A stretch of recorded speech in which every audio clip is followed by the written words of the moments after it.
Season 6 completely changes Star Wars Survivor. Okay, maybe not everything, but at least the season concept has changed. In previous seasons, to be honest, only the big spenders enjoy the queue. Small players like me can only chill and watch on Saturday. Nothing we can do.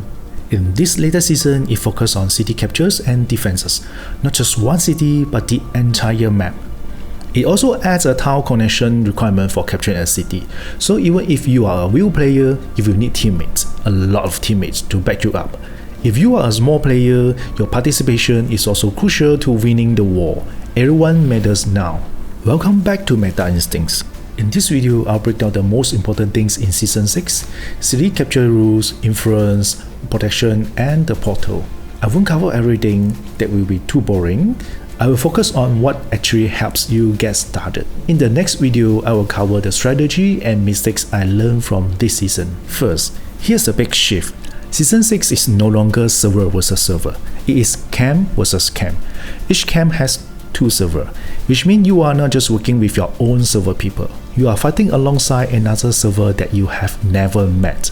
New teammates, new coordination. And if you don't work together, you will lose. I'm from server 86 and we are paired with servers 52 in the red camp, and our enemies in the blue camp are from servers 31 and 34. So the question is a matchup even fair? Let's look at the numbers. The enemy camp is ahead by 36 billion CP. How bad is it? Let's look at the personal CP rank. The bottom rank is around 1 billion per player, and I'm not even in the bottom rank because my CP is less than 1 billion. 36 billion is like having 36 more decent players fighting us. So on paper, we are the weaker side. Winning this season won't be easy unless the enemy camp makes serious mistakes. So how do you win the season? It all comes down to one thing: influence. You get influence by holding cities. For example, level 5 city, 240 influences. Level 6, 400.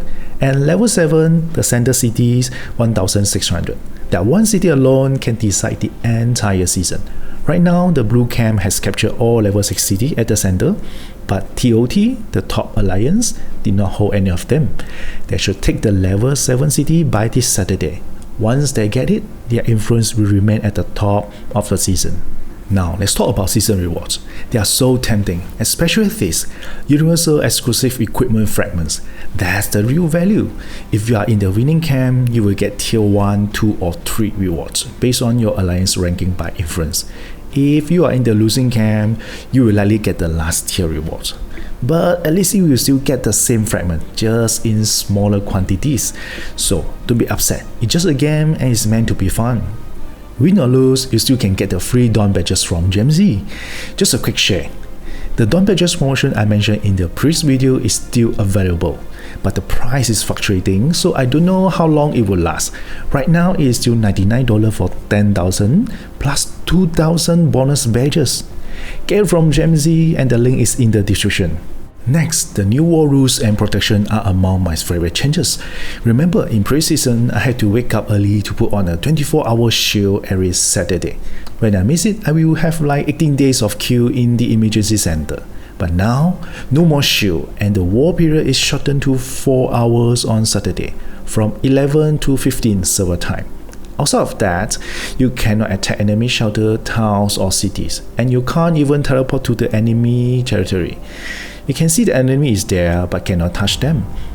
Well, maybe it's not 100%, because I just saw someone from the enemy camp attack the gathering mines from my camp. So gathering is excluded from the protection rules. Then, do we need to shield during the 4 hours war period? Not really needed. If your shelter is far from the war zone, the risk of attack is very low. Moreover, Saturday Alliance duel has changed. Now let's dive deep into the city capture. First, the Alliance leader or R4 must declare war on the target city. Each Alliance gets 2 declarations per day. Once declared, every Alliance from the same camp can attack the same target city. But there are 2 more conditions. Condition 1, the target city must be adjacent to a city that your camp holds. For example, we can declare war on this pyramid, but not this one because it is not adjacent. Condition 2, tile connection. Tile is a small grid on the ground that you can capture it with your trucks. Once the tiles are occupied, nobody can place their shelter on them. Each player can capture and hold up to 40 tiles. A patterning tile takes 5 minutes. Once a tile is captured, there will be a 2 minutes cooldown during which other players cannot capture it. To start attacking a city, your camp must have a tile connected to it. During the city attack, you must have teammates taking care of the tiles, making sure at least one tile is always connected to the city. If the defender successfully clears all connected tiles, then the city attack fails. So, capturing tiles is super important. Even if you are small players, your participation in tiles capturing is crucial to winning the war. If you have 4 tiles in a square arrangement, you can build a portal on top of them. The portal purpose is to shorten your truck travel time. For example, I have a portal here. When I instruct a truck to come here, if you first teleport to this portal at over 300% march speed, then it comes out of the portal. Overall, the travel time is shorter. Returning is even faster at over 1100% march speed. You can further increase the speed by upgrading the portal gate in your shelter. The portal also serves as an obstacle, blocking the enemy from capturing the tiles. The enemy must destroy your portal to get through the tiles. Alright, it is the end of the sharing today. In the next video, I will cover the strategy and the mistake I learned from this season. So please like and subscribe to stay tuned. I'm Alan from Meta Instinct. See you in the next video.